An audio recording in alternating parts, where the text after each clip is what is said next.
dia a todos, bom dia a todas, bom dia para você que nos assiste pela Pop TV em Sobradinho e Porto Alegre, ou nos escuta pela Cultural FM no Rio Grande do Sul, Santa Catarina e toda a região. Sejam todos muito bem-vindos e bem-vindas a mais um ICL Mercado Investimentos. Hoje eu vim correndo de moto para contar para vocês o que a gente tem aí nessa sexta-feira, porque saiu o IGPM, então vamos entender o que está pressionando o nosso bolso por meio dessa medição da FGV. Vamos comentar também os novos episódios e desdobramentos da Tarifa Fatal, a nossa novela desfavorita, porque a gente vai falar de tarifaço hoje também, e essa tentativa de Donald Trump de impor as suas vontades ao restante do mundo. Vamos atualizar também como é que estão essas tarifas em outros países. E tem também desemprego, que saiu ontem e teve recorde, temos baixo desemprego aqui no Brasil, mais uma queda, ficou abaixo da projeção. E a gente vai comentar tintim por tintim isso, que se subiu o rendimento, se não subiu, fica aí que a gente vai falar de todos esses assuntos. Mas antes, vamos dar uma passada pela nossa agenda, porque tem indicador importante hoje no radar e eles devem movimentar o dia. Então vamos ver o que já saiu, o que tem para sair, quem falou, quem não falou até agora.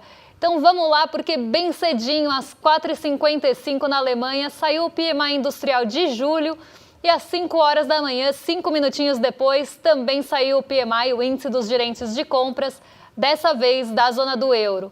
Às 5h30 foi a vez do Reino Unido de divulgar também o índice de gerente de compras industrial.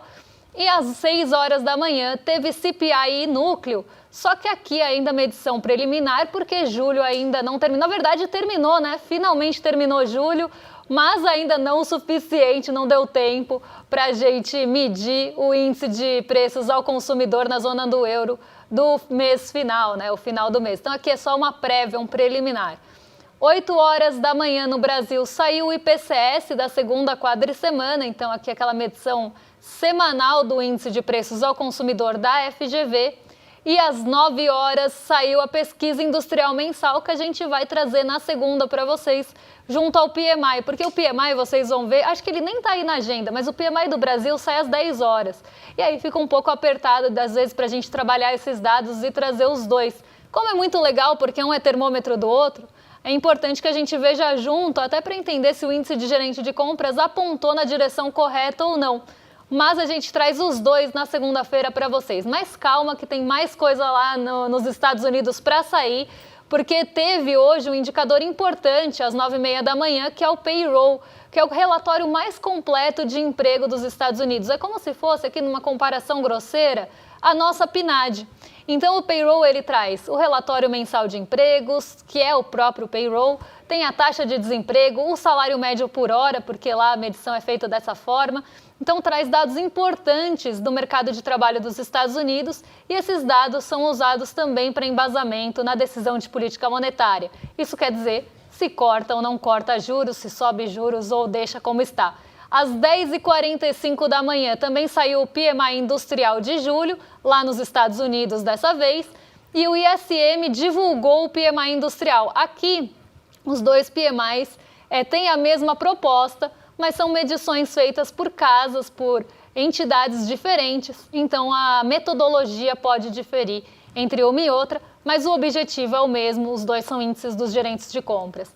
Às 11 horas, agorinha, também saiu o índice de sentimento do consumidor e expectativas de inflação em 1 e 5 anos lá nos Estados Unidos.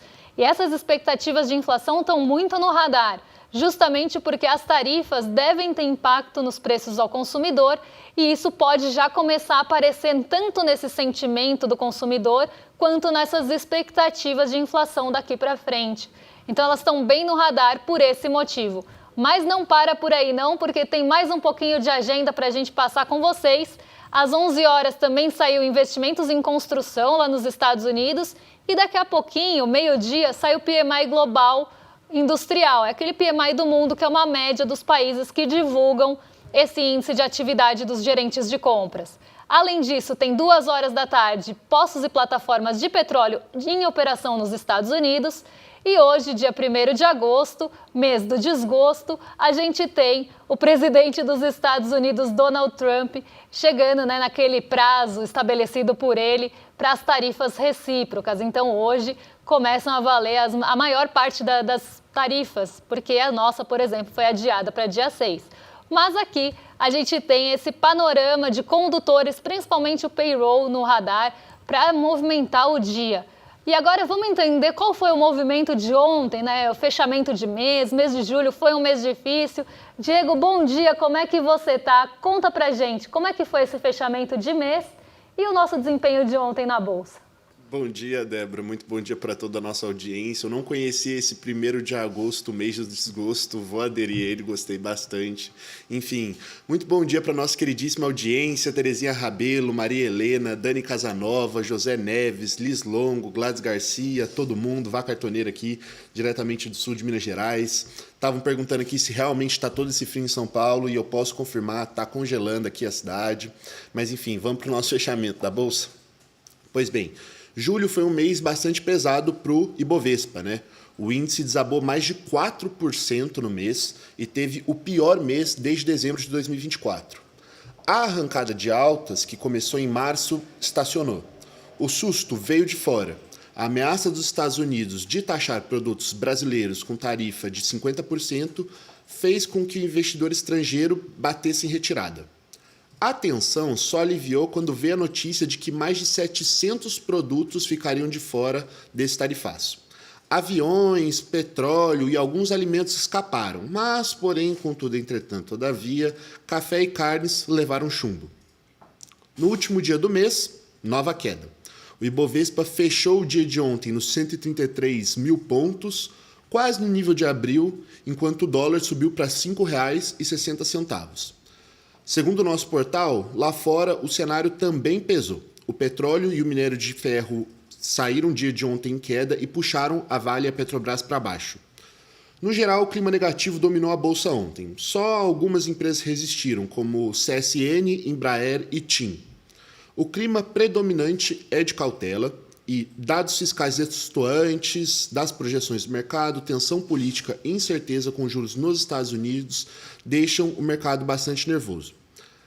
Ainda por cima, vem aí a temporada de balanços que promete mais emoções. Então vamos ver como é que essas coisas vão se desenhar nos próximos dias. Débora? Vamos lá, né? Vamos entender esse movimento da nossa Bolsa, porque ontem a gente teve um dia ali mais negativo, né, para a Bolsa, um dia de ajustes novamente, fechamos o mês também num terreno bem negativo, foi o pior mês desde dezembro, a queda aí foi de 0,69% na nossa Bolsa, e o restante do mundo também não ficou em melhor situação, né, porque caiu o Dow Jones, restante do mundo não, né, porque restante do mundo, seus Estados Unidos, só para Donald Trump. Nos Estados Unidos a gente teve um dia bem negativo, Dow Jones, S&P, Nasdaq, mas também lá fora, em outras bolsas que são monitoradas, a situação não fica muito diferente, porque o otimismo não está predominando nesse momento. O otimismo ele está longe de predominar, justamente por toda essa incerteza, por todo esse sentimento de cautela que se tem em relação ao impacto das tarifas impostas pelos Estados Unidos a diversos países, inclusive aqui o Brasil, apesar de ter mais um monte de exceção, né? A gente nem pode falar que tem mais exceção do que regra, porque a lista de produtos importados pelos Estados Unidos aqui do Brasil, ela é grande, mas tem produtos importantes que tomam boa parte do volume exportado aqui pelo Brasil, que acabou entrando numa lista de exceções divulgada pelo Donald Trump. Então, isso acaba trazendo, né, diminuindo um pouco essa cautela em relação ao Brasil, mas os outros países também estão cautelosos porque tudo pode mudar. Como mudou ontem, né? Ontem de manhãzinha eu falei, olha, Donald Trump acabou de falar em tarifas em relação à Índia, então acabou de colocar impor tarifas à Índia aqui de 25%. No fim do dia, foi a vez do Canadá de receber cartinha, né? Então uma cartinha ali chegou ao Canadá falando que agora o Canadá também vai ter tarifa a mais aí nessas tarifas impostas, além daquela tarifa recíproca que já tinha sido colocada. Então você tem alguns países que têm uma tarifa adicional, que a gente fala, e aí chega na tarifa total, que é o que a gente está falando aqui, de 50%, 25%, 35% no caso do Canadá. Então vários países estão recebendo essas cartinhas e muitos deles, né, tentando ainda negociar.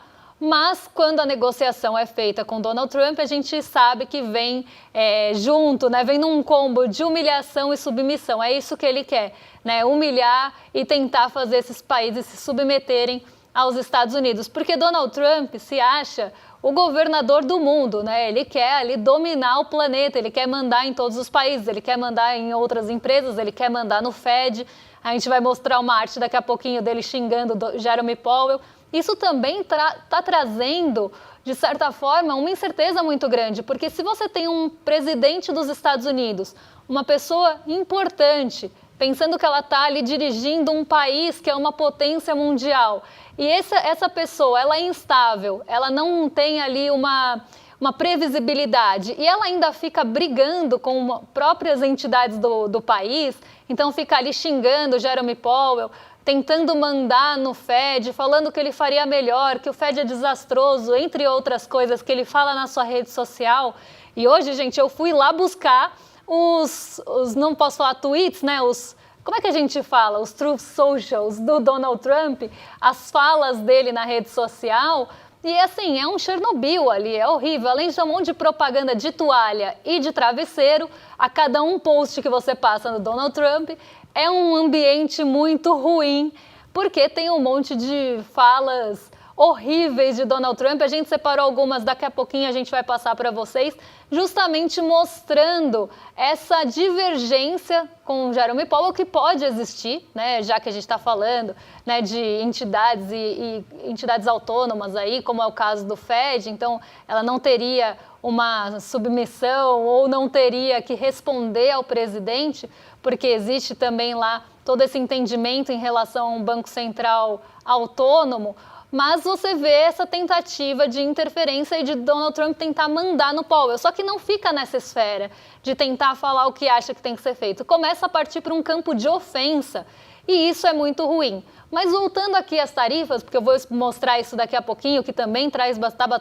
trazendo bastante incerteza para o mercado, as tarifas agora, elas começam a entrar em vigor nesse dia 1º de agosto. Alguém, inclusive aqui no chat, eu acho que foi a Maria Helena, falou, é o mês do cachorro louco, é outra alcunha que a gente tem aí para o mês de agosto. No mês de agosto, conhecido por várias coisas, inclusive por ser um mês sem feriado, pelo menos aqui em São Paulo.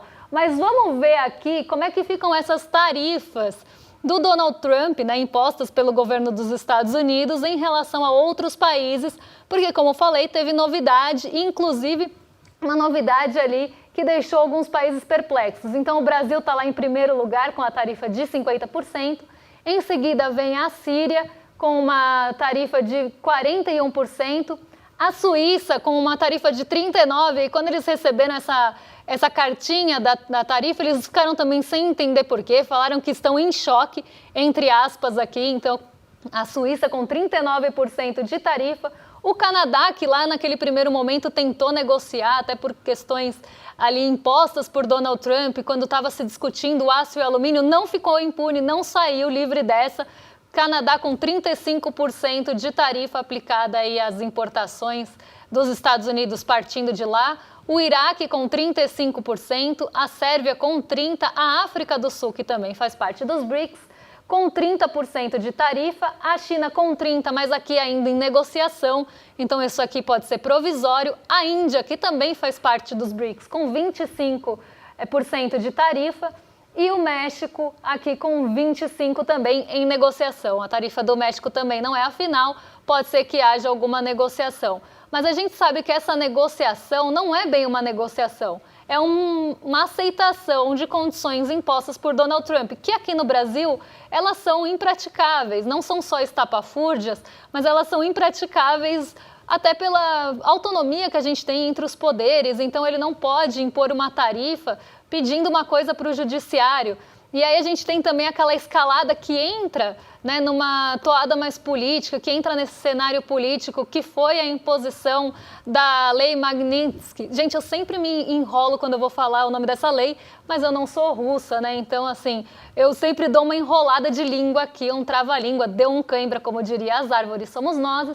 Mas aqui a gente tem a imposição da Lei a Magnitsky ao Alexandre de Moraes, e isso causou um burburinho por ser uma imposição política. Então sai da história comercial, coisa que todo mundo já sabia, né, que tinha um pano de fundo ali geopolítico, que tem toda uma questão envolvendo o BRICS, tudo isso está por trás das tarifas de Donald Trump. Mas quando ele aplica essas sanções a Alexandre de Moraes, depois de criticar muito o nosso Supremo, isso mostra que realmente existem motivações políticas nessa negociação que não tem como ser feita, e aí essa negociação acaba ficando cada vez mais distante. Então é uma imposição mesmo. Só que Donald Trump, ao mesmo tempo que colocou essa tarifa de 50% para tentar fazer pressão, para tentar mostrar ali que olha só como nós estamos pegando pesado com o Brasil, e até usando isso de exemplo, né? Olha como a gente pode pegar pesado se a gente quiser, tentando dar um recado para outros países, inclusive do BRICS, ou a gente pode pensar outros países da América Latina. Você tem todas as exceções que vieram junto, né? Então, até eu separei uma fala aqui, eu não sei se eu ainda tenho, que foi a nossa inspiração para a tarde de hoje, que é a fala do Paul Krugman em relação ao Donald Trump. Achei aqui, ó, abre aspas.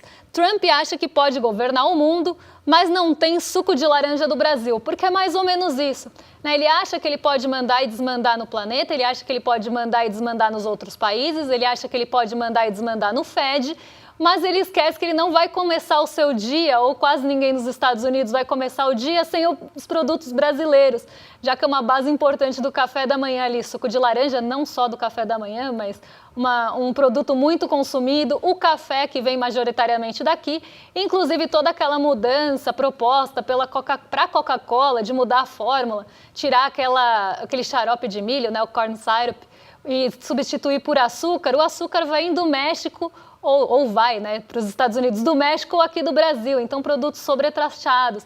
Então, visto isso, né, ele coloca aí essa necessidade, essa tentativa de mostrar poder, colocando tarifas pesadas, mas aí ele começa a aliviar. Então, ele não aliviou o suco de laranja por nepotismo, né, para tentar aliviar para os parentes dele. Ele aliviou porque é um produto importante ali no consumo americano. O café ficou dentro ainda das tarifas, não teve alívio, mas pode ser que tenha. E essa tentativa de aliviar alguns produtos importantes que entram nos Estados Unidos, até em cadeias produtivas, até em cadeias de suprimento, foi vista como uma possibilidade de abertura para negociação de outros produtos.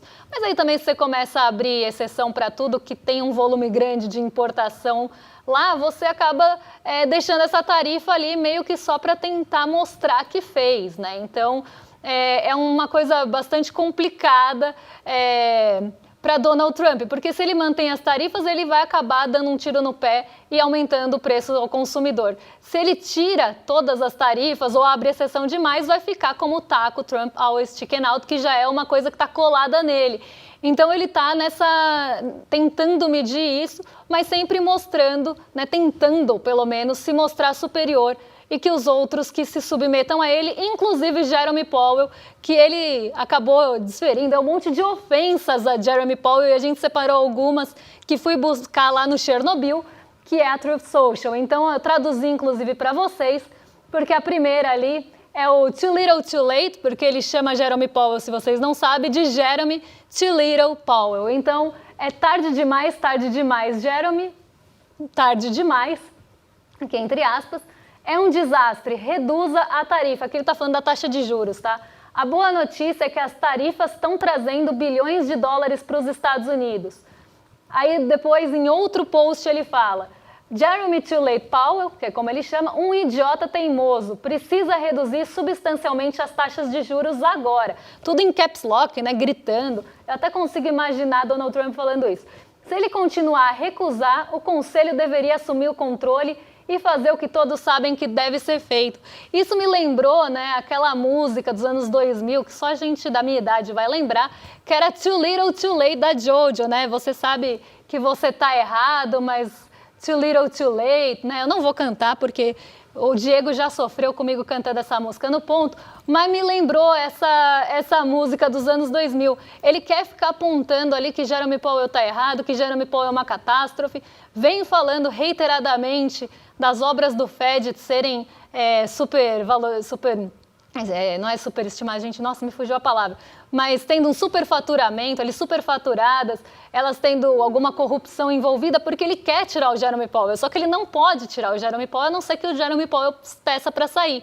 Então ele fica ali fazendo uma série de ofensas a Jerome Powell, tenta acusar Jerome Powell dessa reforma do Fed, do Banco Central dos Estados Unidos, tá enfiado em corrupção, porque ele queria mesmo, alguém que também aceitasse ordens e baixasse a cabeça para ele no Fed. E como ontem as taxas de juros foram mantidas por lá, ele voltou a atacar o Jerome Powell. Eu até tinha separado mais uma fala dele aqui na rede social, mas o meu computador não tá contribuindo comigo. Então não vou conseguir ler para vocês, mas vai na mesma linha, assim, de xingamento, tentando ofender, é uma coisa horrorosa o que a gente vê o Donald Trump fazendo. Aqui achei. Jerome tarde demais, Powell fez de novo.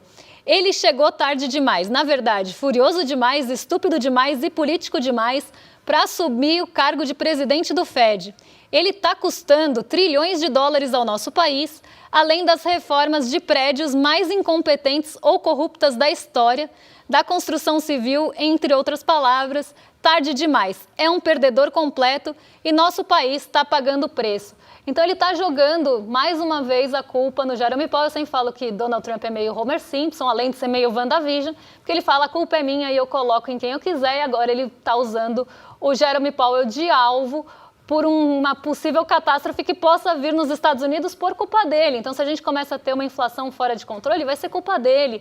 Se os Estados Unidos agora não estão numa boa situação, isso também tem que ser atribuído a ele, principalmente se vierem como consequência de todas essas atitudes que ele está tomando. Mas a gente sabe que Donald Trump coloca a culpa nas outras pessoas, então ele assume esses alvos, esses outros, bem numa coisa estadunidense mesmo, sempre ter o outro ali para colocar ou a culpa ou como inimigo. Isso é uma coisa que vem de muitos anos, séculos e décadas no país dele. Mas ele não foge a essa regra e está fazendo isso reiteradamente. Agora é a vez do Powell sofrer com esses ataques, mas aqui numa tentativa de pressionar mesmo para corte de juros, que é o que ele quer que seja feito. Mas não é assim que a coisa funciona no Fed. Então, a gente vai ter que esperar até setembro para ver se vai ter queda ou não, ou se vão continuar os xingamentos e as tretas entre Jerome Powell e Donald Trump. Agora eu vou devolver para a redação, para o Diego contar para a gente como é que ficou o IGPM de julho, né, Diego? Porque parece que continua mais suave, mas talvez não tão suave quanto antes. Débora, antes disso, eu só queria dizer que eu não sofri, não. Aliás, eu cantei com você. E aí tem muita gente aqui no chat pedindo para você cantar. Mas eu acho que isso daí vai ter que ficar para um outro dia, né? Pois bem, a respeito do IGPM, o índice, conhecido por ser, aliás, a inflação do aluguel, o índice geral de preços do mercado, recuou 0,77% no mês de julho. A queda foi menor que a de junho, mas ainda manteve o índice no negativo no acumulado do ano.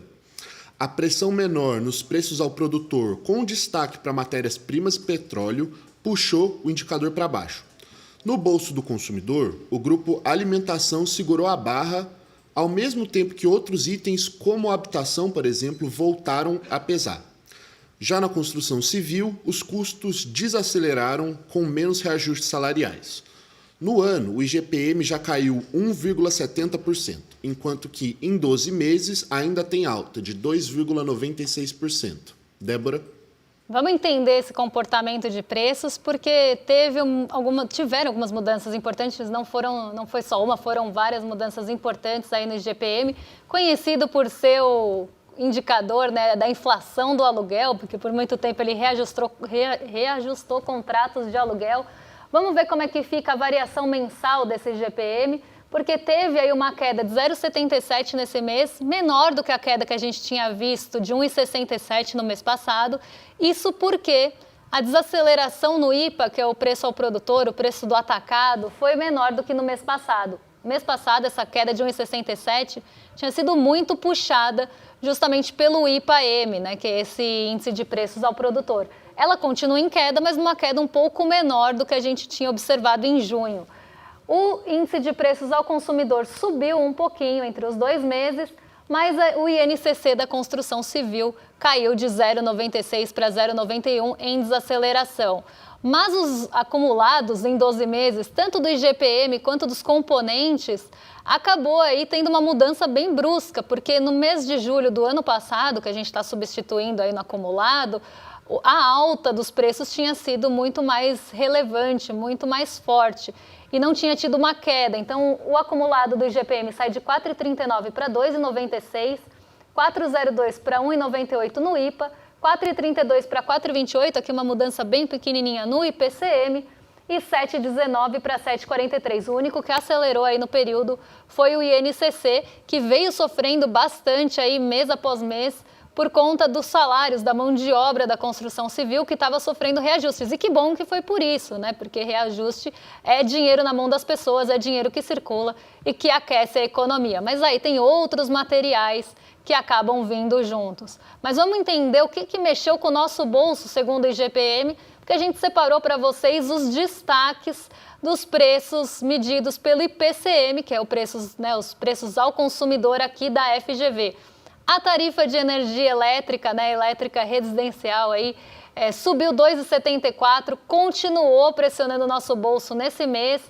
Então a gente continua, tem um vilão aí na nossa casa, vilão do Grupo Habitação, que está puxando o IPC de vários índices, inclusive os do IBGE, para cima. A passagem aérea subiu 6,29. O jogo lotérico, que já tinha aparecido no IPCA 15, até tinha falado, tem uma curiosidade, é porque teve reajustes nas loterias, nas loterias da Caixa, inclusive, e ele aparece aí como um fator de aumento de preços, uma variação grande, porque estava zerada até então, não tinha variação, mas como teve reajuste, os jogos lotéricos aparecem em destaque aí com 7,15%. O mamão papaya, que tinha caído bastante no mês anterior, agora sofre aí com alta de 20,11%, e o condomínio residencial subiu 1%. Entre as principais quedas temos a gasolina, a batata inglesa, o seguro para veículo, seguro facultativo, a cebola caiu 11,54, e a tarifa de ônibus urbano que caiu 1,24 em julho. E aqui a gente vê alguns pontos importantes, como a gasolina, que caiu, os combustíveis de forma geral tiveram quedas também no IPCA 15, mas os preços dos aplicativos subiram bastante em julho, não estão aqui, mas subiram no IPCA 15 e devem ter algum impacto também no IPCM, apesar disso não ter sido divulgado pela GV, porque eles só divulgam alguns itens, não todos. Isso deve aparecer em alguma medida no IPCM também, mas esse reajuste não chegou aos motoristas de aplicativo. Então a gente tem de novo o grupo Transportes e Habitação, apesar da queda dos combustíveis, como protagonistas desse aumento, dessa pressão de preços que a gente tem aqui no nosso bolso, mas alguns itens importantes já mostrando desaceleração, itens que sofreram bastante durante o ano. Caso aí da batata, que teve a volta dos tubérculos para a inflação e agora ela está no campo da deflação. A cebola, que voltou a cair mais um mês, mas tinha tido um papel importante na pressão. Então, alguns itens começam a aliviar nosso bolso, e que bom que vem do grupo de alimentos, já que esse grupo acaba tomando bastante do orçamento, principalmente de famílias de rendas menores, e esse alívio é sempre muito bem-vindo. Agora eu quero convidar vocês para se inscreverem no iclmercado.com.br. Para quê? Para entrar no ICL Eterno, que foi a nossa grande divulgação da semana.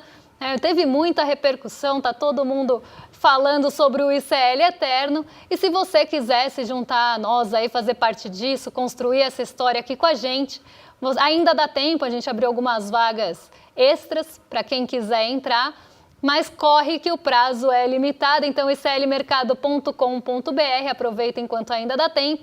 E a gente, se não me engano, eu até ouvi isso, não sei se é real, mas eu ouvi hoje no Desperta que parece que vai ter a reprodução, uma reexibição. Se você está na dúvida, se não sabe aí como é que foi o ICL Eterno, não sabe o que tem de novidade, parece que vai ter a reexibição desse encontro que foi incrível. Eu assisti do começo ao fim, e tem muita novidade por aí, inclusive na semana que vem, mas eu não vou dar spoiler. Agora vocês ficam com os nossos vizinhos de cima, com o Rolê ICL, com o William De Luca e o Guga Noblar, que já estão prontos para receber vocês. E como a gente está num clima bem a gente está bem num clima perigoso, né, de sexta-feira, eu vou só falar do Too Little Too Late, já que vocês falaram tanto, e eu fiquei devendo o Ozzy Osbourne, mas fiquei devendo porque vocês não fizeram a lição de casa de se inscrever no link do mercado. Então eu tô de olho, viu? Mas vamos lá, né? Já que estamos em clima de rolê, you know all the right things to say, you know it's just a little too late. É mais ou menos isso, né? Eu não lembro, porque eu estava ouvindo a música antes de entrar, porque eu fiquei com ela na cabeça mesmo. Mas é isso, agora eu jogo para os nossos vizinhos de cima, arrasto aí para o Rolê ICL. Bom fim de semana para vocês e um beijão. Título ICL Eterno, o documento que te comprova o seu vínculo vitalício com a maior comunidade de conhecimento independente do Brasil. Acesso ilimitado a todos os cursos e conteúdos. Participação vitalícia em todas as novidades que o ICL lançar.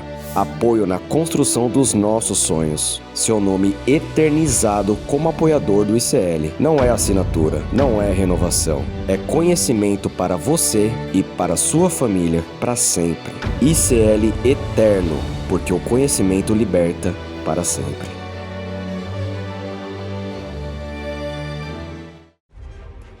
Olá, olá, olê, olê, olê, olá. Eu sou o Lindener Pareto, historiador, e tenho um convite especial para vocês para acompanharem o Provocação Histórica aqui nos canais do Instituto Conhecimento Liberta. Toda quarta-feira, às 7h, logo após o ICL Notícias segunda edição, convidados e convidadas que ajudam a gente a pensar o passado, a criticar o presente e a projetar alternativas de futuro para um Brasil diferente, para um mundo diferente. E se no cotidiano dificílimo do trabalho você perdeu o episódio inédito, não se preocupe, você pode assistir também toda quinta-feira a reprise, logo após o Rolê ICL, ao 12h30. Venha pro Provocação Histórica.